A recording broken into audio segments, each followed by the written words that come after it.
guys, welcome to Jammin' and Jammies. I'm Megan Barker. We are sitting down with some of our favorite music creators and industry leaders. We're going to find out how they got where they are, as well as some valuable insights into the music world. You can watch the interviews online or tune into the podcast, so just go check out jamminandjammies.com for all the details on everything. Today, we are sitting down with Michelle Attardi, who is the creative director at Big Machine Music. She works with some of the biggest names in country music, so I'm really excited to get a behind-the-scenes look at everything she does every single day. We obviously have a lot of ground to cover. I'm like out of breath. How you doing, Michelle? Good. How are you? I'm good. Thanks so much for being here. Do you want to just tell everyone like where you're from and how you got into music? Yeah, sure. So I am from New Jersey originally, born and raised. And then I went to Boston for college. So when I was in Boston, I went to Berklee College of Music and, obviously was taking all these songwriting classes, thought I wanted to be an artist, all these things, and did a trip down to Nashville. And it was on that trip that I just was like, yeah, this is where I need to be. It was, well, A, it was so much fun with all of my friends, but B, we set up at Warner Music Nashville, right, with a record label. And it was just a constant flow of like creators, songwriters, music business people that would just come through and talk to us. And it was so cool to watch the community really like come together for this school up in Boston that, they didn't have to do, that kind of thing. So I just fell in love with the community instantly and was just like, yeah, this is where I need to be. The whole like town was not foreign to me though, because my mom is actually from Louisville, Kentucky. Oh, wow. So yeah, I had a very interesting mix. Dad, Brooklyn, New York, mom, Louisville, Southern Belle, that whole thing. So it wasn't really foreign to me. So like, coming down here, I was like, yeah, like this feels like home, So fast forward, I graduate from Berklee and I figure out that I don't want to be an artist. I don't want to be a songwriter. I definitely could not do it. My songs were not good. But I loved hanging out with the songwriters and I loved hanging out with the artists and, giving little bits of feedback and all that kind of stuff. And basically I realized what I was doing in college was what I eventually would make my job in doing, which was being a publisher. Loved critiquing songs, loved putting my friends together to write music, that kind of thing. And so when I figured out that a song plugger was a job, I was like, sign me up. Like, who do I gotta like know? Like, how do I do this? Started going to Red Door a lot when I moved down to Nashville and met a bunch of people. Yeah. And I mean, that's kind of all she wrote. I mean, I started pitching songs at that bar to people who would listen and there we go, like off it went. And I had a job with a small publisher for a few years and worked my way up from like intern to, creative director. And then I jumped ship and went to Big Machine and I've been there for 4 years. What is it like working for a company like Big Machine? Oh, I mean, it's fantastic. I love Big Machine. What's cool about Big Machine Music is that we are under the Big Machine label group umbrella, right? So we definitely work very closely with the label, but we are our own entity, right? So, we can service other labels in town just as much as we service Big Machine. So, we have artists on the label such as Brett Young, but we also have artists on other labels in town, such as like Maddie and Tay on Universal. So it's really great. I mean, we obviously have a great relationship with our label, but I'm able to still have wonderful relationships with managers, A&R, promo, all those different types of aspects at all the other labels in town, which really, I mean, it's great for me to have all those relationships, but it's great for my songwriters because, it doesn't limit their reach. If a song comes in that's fantastic for Keith Urban, then I'm going to go give it to Keith Urban. Yeah. Stop. I'm serious. I would move them if I could, but I literally don't have anywhere else to move them to. I'm so sorry. Take your time. Oh. Maybe she just wants to come say hi. Maybe we'll just do a puppy in. Hi. You want to say hello? Say hi, Eloise. Say hello. Yes. But yeah, so I mean, Big Machine in general, I think is a great example of how a record label, should work. We really service our our artists and our writers to the best of our capabilities, and it's really about the art. So I love Big Machine a lot. We do really good work over there, and I'm proud of the team. It And I'm sounds like proud of the writers. it sounds like an ideal place to be as a songwriter. It sounds like there's a lot of heart, and I think that's a key in a great publisher. What does a typical day look like for you? How many songs are you listening to, and how many writers are you responsible for? So our roster kind of fluctuates between about 18 to 20 writers at a time. And I would say that right now we're probably at about 18. And a lot of those are artist writers. We get a lot of artists from the label, but as well as, we're always out searching for, the next big thing for sure. I just signed a girl that just got signed to the label as well. Her name is Lacey K. Booth. So what is interesting about Big Machine though is you do have like a point person. Like I am responsible for some people specifically, but what I love about my team is we're small. There's 4 of us literally on the creative side. And so with that, because we're so small, we kind of have to share everything. Like everybody has every single person's calendar because we're all running so fast to cover so much ground that it would be silly for us to kind of silo our writers into each person. It's way better for all parties involved if everybody is involved with every single person, because you never know what's going to come up in a meeting. You never know what's going to come up in a song pitch.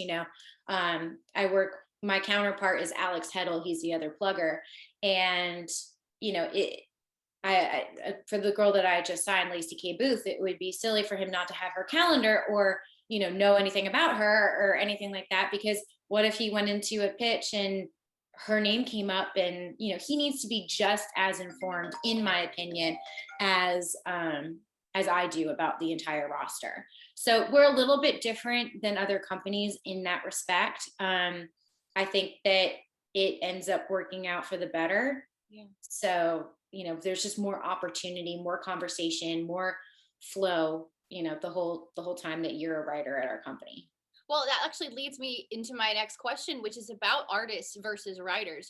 When you're looking for a prospective writer, is it more attractive, less attractive if they're an artist, or does it just depend?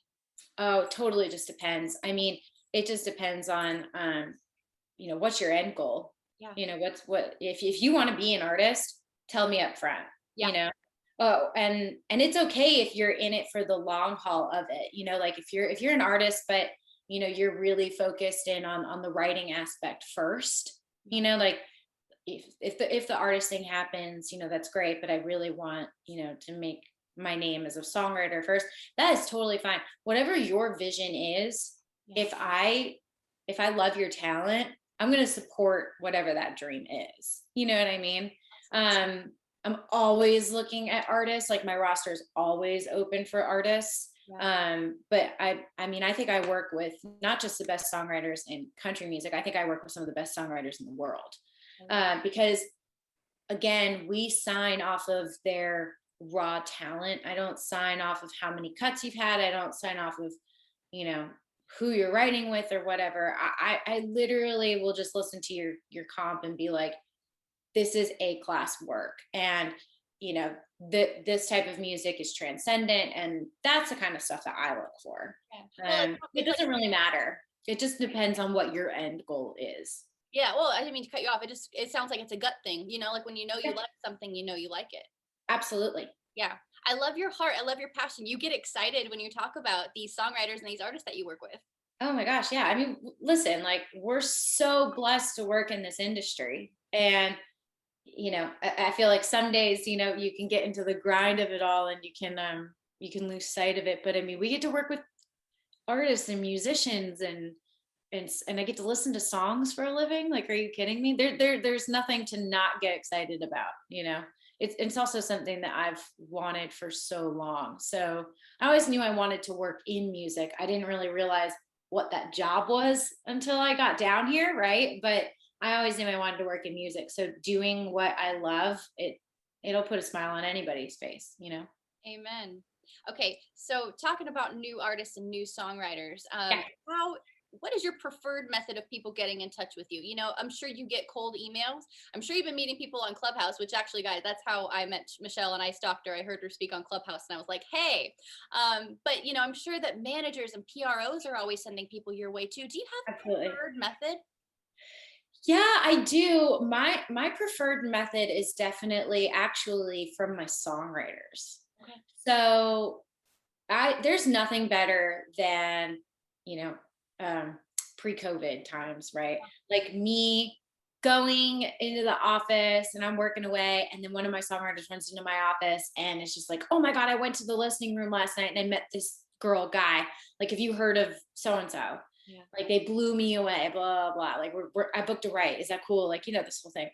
That is my favorite way, Yeah. or if I get a song in and I don't recognize a name and I love it and I'm like, hey, Jesse Joe, like who is this guy? Like, that is honestly my favorite way, because you you start off already having the respect of my songwriters. If they're already talking about you and wanting to write with you and that whole thing, like that means something, already, because my songwriters are as much on the pulse, or try to be as much on the pulse as I am, about like what's fresh and what's new, who's good, blah blah. So that's probably my preferred method. I've gotten just having a champion kind of reach out for you, I think is always the best way to go. And here's why. I mean, if you're bold enough to send a cold email, like go for it. It's just, you got to think about what we're doing all day every day for our own writers that are already like signed to us. We're listening to their music. I've got 18 songwriters, like I'm listening to so much music all day. And so for me to take the time to listen to this person who I don't know's cold email, like just realistically, time wise, it's hard to get to that email. It's hard to go there because I'm already having to do so many things throughout the day to service my own songwriters. You know what I mean? So, if Leslie Roberts at BMI, who I'm, constantly talking to about this thing, that thing, whatever, says like, hey, by the way, I also have this, I'm more than likely going to open up, just realistically, I'm more than likely going to open up her email before I get to, my other inbox. Yeah. So, Well, it's so hard to champion yourself. You run the risk of yeah, sounding arrogant, but it just comes off better from a third party saying, "Hey, you got to yeah. meet this person." So, yeah, absolutely makes Yeah, sense. and I think you find those champions, like, on on you can find them on a Clubhouse, or you can download that new app that Robert was working on, that we should write Yeah, sometime. And it's great. you form a group, you form a tribe, if you will, of your fellow songwriters who like you and want to keep writing with you. And then eventually you start meeting PRO people, and you keep going to Red Door, you're going to meet a publisher or two. Like, this is just, you just kind of form your tribe, and you form the people that support you and love you, and those are going to be who travel with you throughout your career Yeah. and get you where you need to go. Because again, back to the community side of Nashville, we work in such a way in this town that is so special, and it's so based on community. And not everybody does that. So back to that, like, find your community, and they're going to be the people that lift you up, so that Yeah. eventually, if you're an aspiring songwriter, somebody like me is going to be like, oh yeah, I know you, Yeah. because you're blank. I think most people that end up signing deals after a couple years, it's because you've heard their name a few times already. You've heard of them, Mhm. and of course things are more difficult right now. We can't go to Red Door, or a lot of us aren't going to Red Door quite yet. I Right. heard that there's a Red Door room on Clubhouse, so if you guys aren't on Clubhouse, I highly encourage you to do so, because That sounds dangerous. well, it's probably safer than the regular Red Door. Okay. Yeah. But yeah, some good times, y'all. Okay, so this is a very general question. So most of our followers are aspiring songwriters or artists, or industry folks like you. What is the what does a publishing deal look like? I know it's different for every person, but can you give us just a general overview of like what comes with a publishing deal?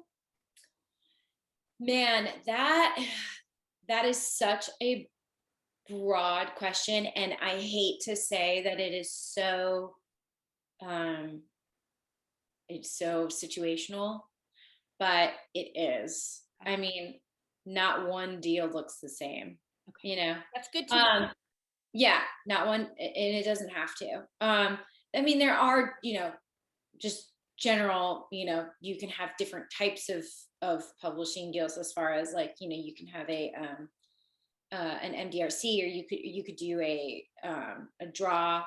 It just all depends on what type of, okay, let me back. It also depends on what type of writer you are, Yeah. and where you are. A lot of the deals out in LA for producers look completely different than regular songwriting deals in Nashville. If you're just like, you know, Joe with his guitar, you know what I mean? Right. Um, if you're, I will say this, if you're getting your first deal in publishing, it's probably not a crud ton of money. Yeah. But if you come in with a lot of songs, from people that you've been writing with in town, your Schedule A can be negotiable as to what, if you're going to get some co-pub on it, or if you're going to not have co-pub, or if you're just going to get paid out for it, or meaning like if they're just going to buy it from you. So it just, man, it all depends. It really, really does. And I hate to give that answer, but it depends on where you are in your career, where you are geographically, Yeah. and what your skill set is. Yeah. So, It makes sense. Okay, so for an inside look, how involved are you in the signing of a writer? I mean, does it kind of just get handed over to lawyers, or are you involved the whole time? I mean, I will be involved as much as I should be involved. Sure. And I say should because at a certain point, creatives need to focus on being creatives. Yeah. Right. Um, I am not so much of a control freak that I've got to like, okay, where are we at today? Like, I need to know, because I think that is almost, I don't want it to sound harsh, but it's almost a waste of my time, because that is what you're paying lawyers to do. Right. And I think that the person who I'm signing, or even my other songwriters, would rather me be out pitching songs than on the phone, with my boss and the lawyer, figuring out where we are, blah, blah, that kind of thing. So, I generally bring them in. I will be involved up to a certain point in the process. I will find out the bare bones of what you need. Do you need 50K a year? Do you need 100K a year? Do you need co-pub, or are you willing to, give it away? Are we talking about a Schedule A that you're bringing in, or are we not? Like, I'll be involved up to those points, and I will get the bare bones of what the deal should generally look like. And then I go, okay, like, lawyers, do your thing, and honestly, like, my boss, Mike Molinar, who is the GM of our company, bless him, he still finds time to do some creative, which is fantastic. But, him being the general manager of our company now, like, that is the majority of his job, is to, secure the deals and, keep talking to the lawyers. We also have an internal lawyer at Big Machine, he's talking to him on a daily basis about not just songwriter deals. I mean, you name it, it has to go through legal, so that is a big component to his job. And he would rather me get it to a certain point and then be like, all right, tag out, go pitch songs, Yeah. and honestly, that's good for me, because again, I'm a creative, and I would much rather, be listening to a song and thinking of an idea for a song or something like that, than in the nitty gritty on the phone with lawyers. And that's no offense to lawyers. I actually love a few of them in town. So Well, you know what? Everyone has their job and their responsibilities. So I love that. Yeah. I think that's great. Yeah. I appreciate the inside look because I know a lot of our followers are probably getting to that stage and they're dying to know what does the whole process look like. So that was really fun trip to see. Yeah. Okay, let's talk about demos. So Demos. I'm sure your writers, if they send you a guitar vocal, you already know them, you know their talent. That might be good enough for you to get Uh-huh. the idea. Let's say it's a new writer that somebody referred you to. Does it need to be a fully produced demo? No, no, it doesn't. I love listening to like work tapes. And it doesn't ever bother me. Yeah. I mean, honestly, sometimes it's preferred, especially if it's like, is this worth demoing? You know, and I'm just like, oh well, actually, wait, I would fix the second verse. You know, don't spend your money on it yet, kind of thing. So I like getting work tapes a lot. Especially like if you're an artist and it's just like you and a guitar and like I'm totally fine seeing your vision if especially like if you're a commercial country artist and you want to get on the radio. So if you want to send me some of your produced out stuff so I can hear like the direction of where you want to go, that's great. But at the same time, like I want to see how you are as a writer too. And sometimes just you and a guitar, there's nothing better than that. Yeah. So, Well, you know what? It sounds like maybe a little bit of both. So let's say that you met someone at listening room and you said, yeah, shoot me an email with some songs. How many songs are you looking for? Three, five? What's too many? What's too little? I would say five. Five is probably a good number. I think three I might ask for more if I really. But listen, if you are send what you're confident in. Yeah. If it's just three, that's fine. I'd rather have less than more. So don't overwhelm you. That Yeah, you've got a lot of other songs to listen to every yeah. day. Yeah. I'd rather have less than more. Less, if I like those three, Yeah. I ask for more. You know what I mean? Now, if you send me 10 and I get to number 8 and I'm like, well, that's not good. You know what I mean? Like the rest were fine. But then like, 8, 9, 10 are like, meh. It's like, don't show me those. You don't have to keep it a secret. Not every song is great, and that's totally fine. But just like you don't have to go there. Oh my gosh. Okay. Yeah, I appreciate your honesty. We don't want to overwhelm people that we got an invitation to, Right, send emails to. Um, right. okay. Do you have a favorite song? Just like a random question. Do you have a favorite song or favorite artist? Yeah, House That Built Me, Miranda Lambert, no question. That's a perfect answer. It's like a perfect song. I love it. It's the perfect song, in my opinion. I can't listen to it without getting super emotional. Me too. I mean, every time. I mean, how many times have we all heard that song? And yeah, I could get emotional like just thinking about it. Like it's just one of those songs. And I think that for me, it strikes a chord because I had a very, very, very strong connection to my childhood home. Like, and everything about that song I can relate to. Like, and I think Miranda was the perfect artist for that song as well. I love songs that find the perfect home, you know? Um, there's something very raw and real about Miranda's vocal. It's not the most polished vocal in the world. And there's something very raw about those lyrics as well. Yeah. And I just think it was a perfect marriage. Yeah. I also love the story behind that song. Like, I mean, they rewrote that thing so many times, and it had been around forever. And so I love the story behind a song as much. So it's my favorite song. It will forever be my favorite song. And I feel like a lot of people have a hard time answering that question.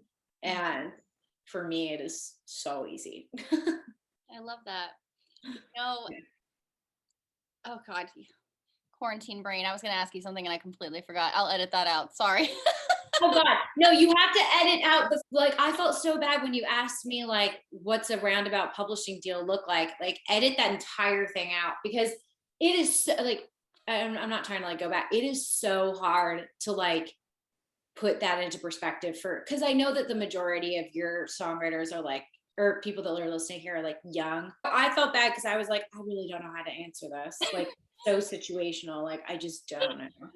That was a tough question. I'm sorry, but you We did a great. love editing. We love editing. I'll be editing until I die. It's fine. It's great. Great. Okay, couple more questions for you. What is the best piece of advice that you've ever received? Can you think of, or something that you kind of live by every day?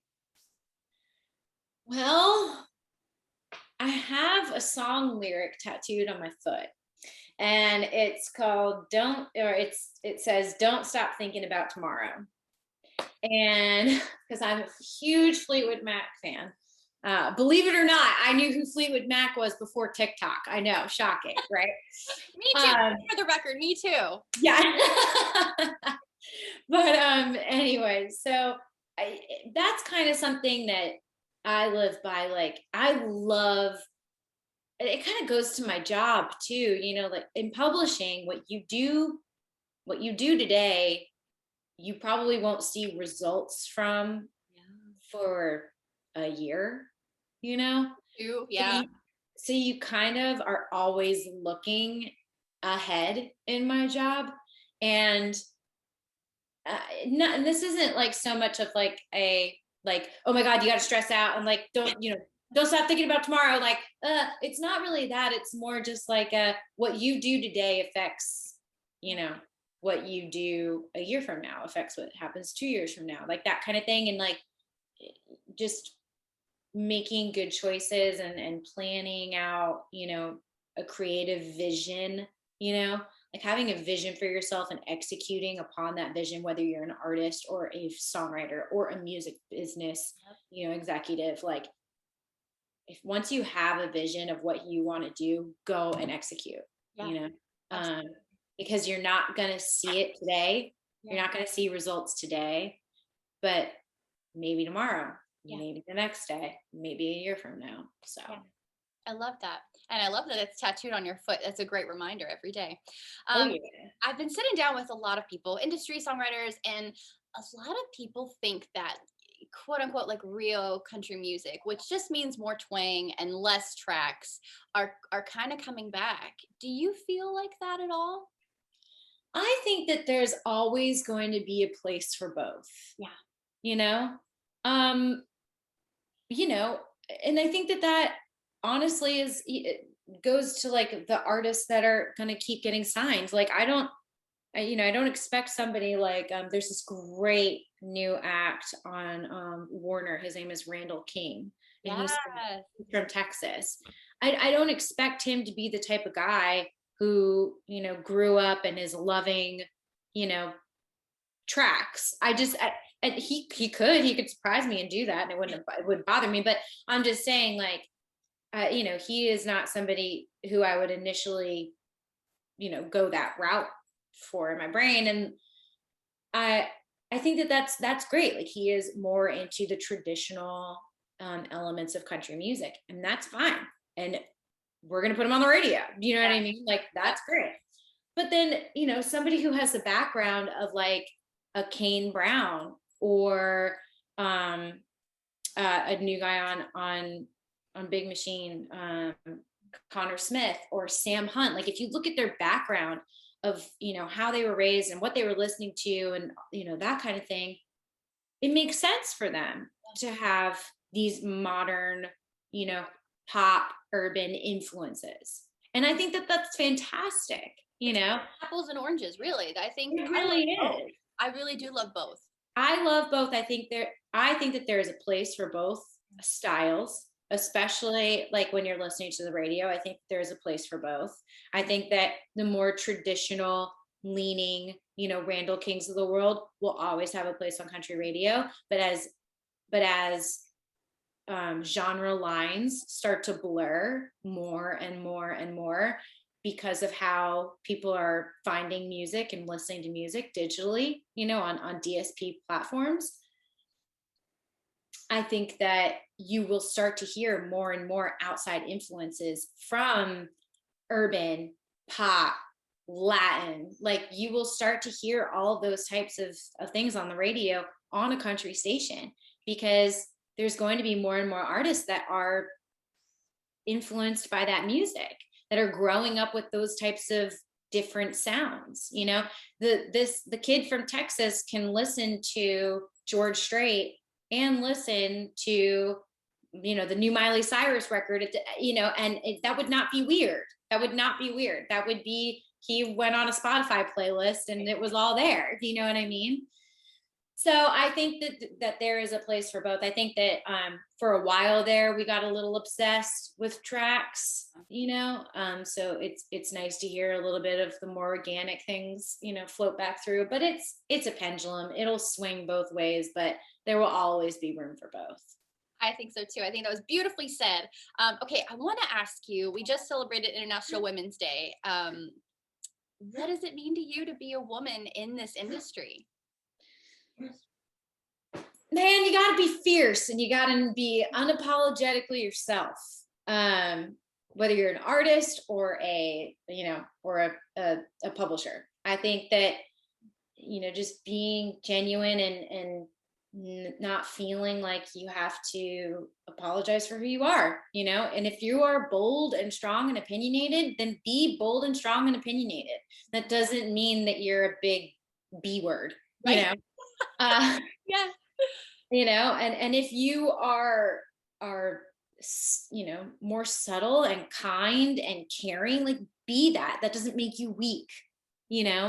I'm very much a fan of accepting who you are and not, and this goes all the way around, not necessarily even for women, accepting who you are and really finding your strength and calling it a strength and not flipping it on its head and being told that it's actually a weakness. Yeah. So, if you're a woman in this industry, you might have to speak a little louder, to be heard sometimes, but that's okay.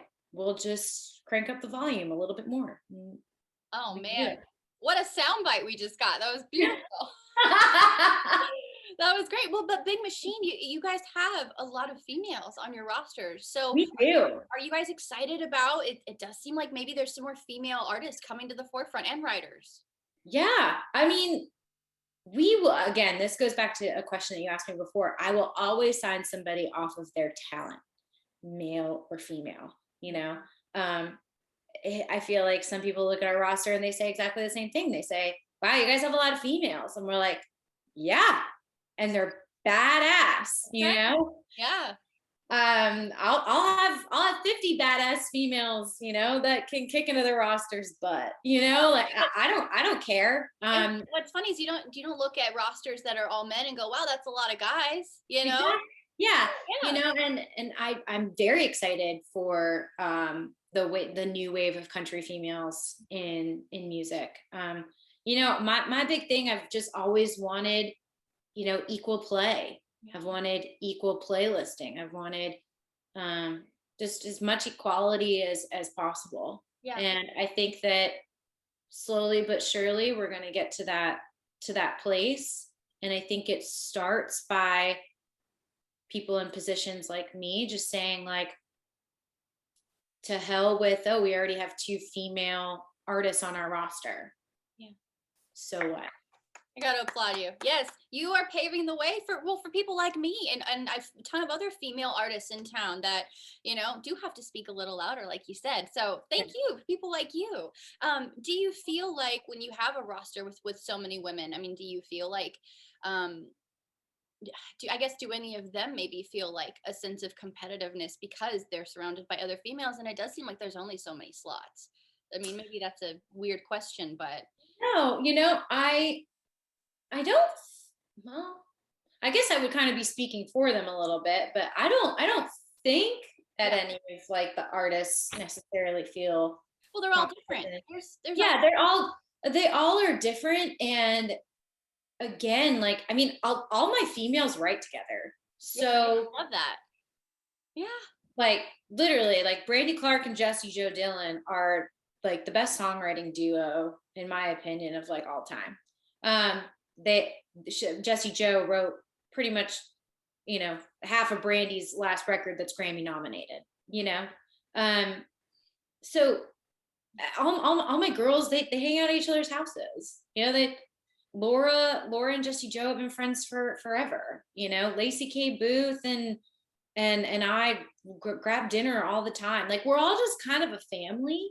Yeah. And I know that that sounds like, so like, we're a family, No. but but we really are. And I think that if you harbor that creativity and just like you don't promote competitiveness, you'll be fine. Because I think at the core of females, we do want to lift each other up.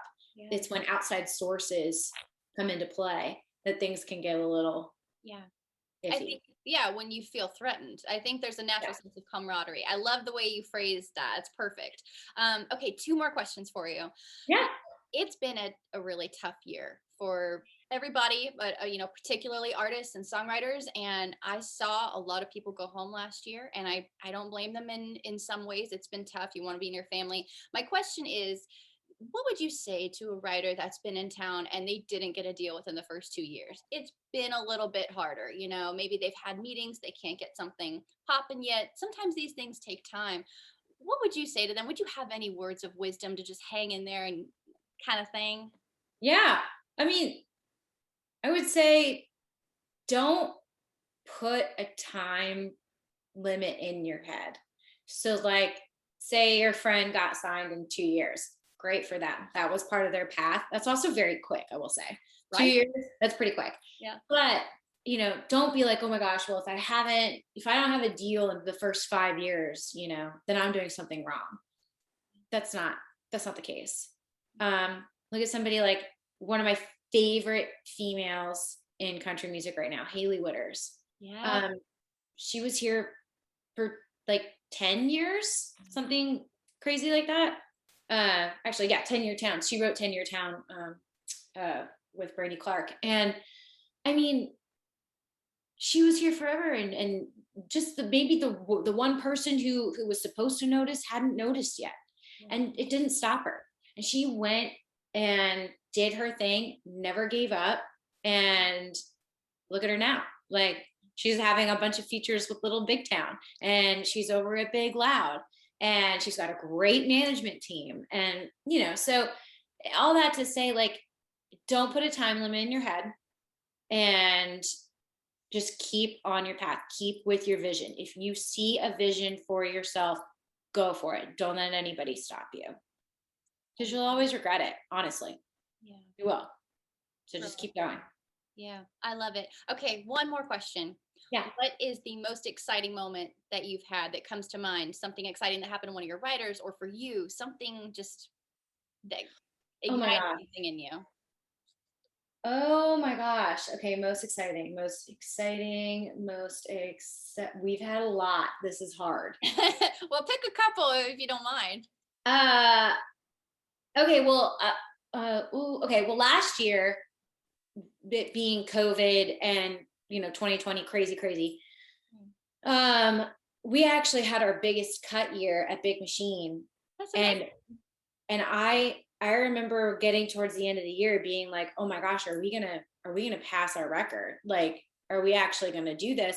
And I just remember having this massive amount of excitement and massive amount of pride for my team. Because I mean, when this whole thing hit, I mean, I was scared. I had no idea what was going to happen. Had no idea if the music industry was just going to be like, peace out. So for us to walk away from it and have our biggest cut year, I was just like Amazing. mind blown. I was like, wow. I think another huge one was when we found out that Justin Bieber was going to be on Jessie Joe Dillon's song 10,000 Hours. Woo! Yes.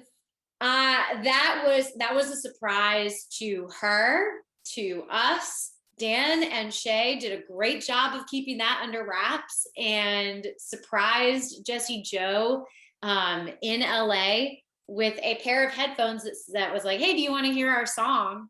Oh, by the way, there's a feature on it. Put the headphones on. And then they were like, by the way, it's Justin Bieber. Oh, and it was just like, when it finally, Mike, my boss, called us, told us, I mean, we were all just such a love fest of just like how in the world, because the song had already been written, they had no idea that that was ever going to happen, that kind of thing. So for it to be that big of a surprise, I've never been more happy for one of my songwriters than her in that moment, just because it was one of those fell from the sky type of situations. You not planned, you know, never in a million years thought that something like that would happen. And it was on a worthy song, and it was for worthy songwriters. And I've never been more excited for one of my writers. It was just insane. I have like That was a good day.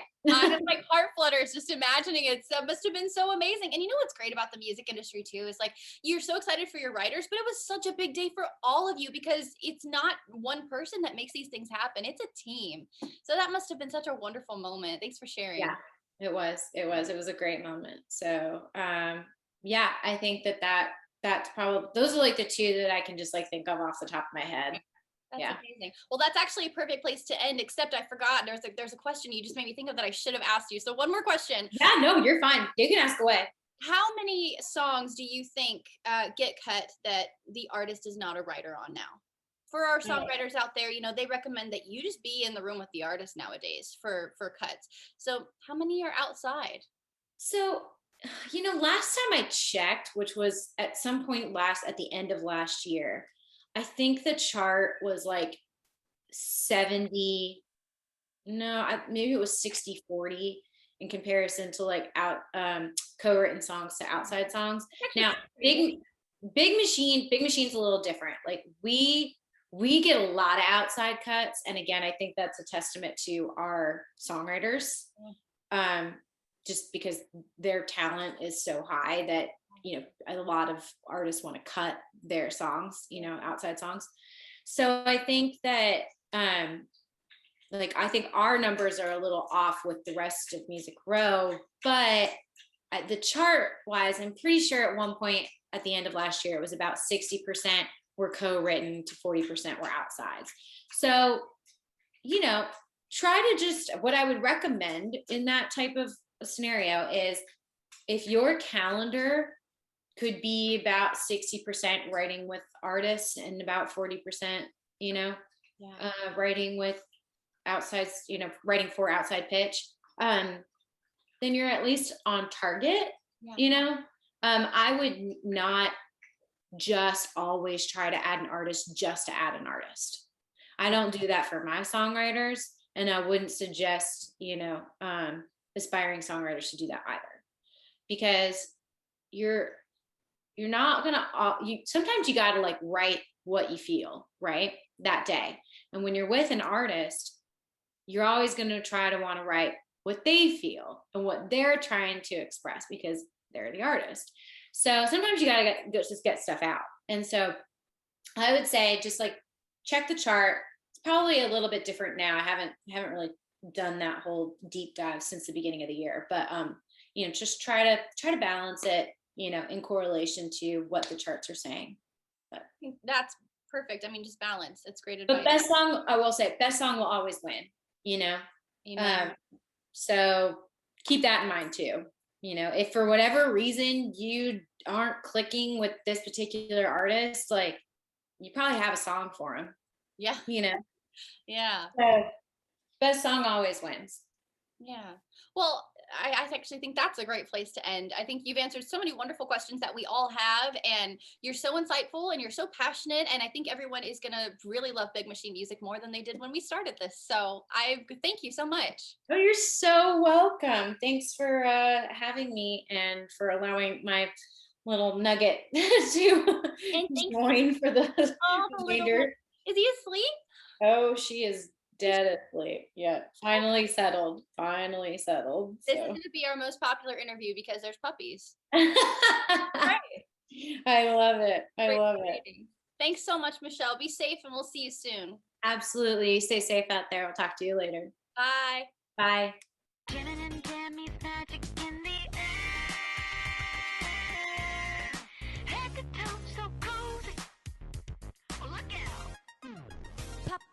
Showtime, showtime. Guess who's back again? Oh, they don't know.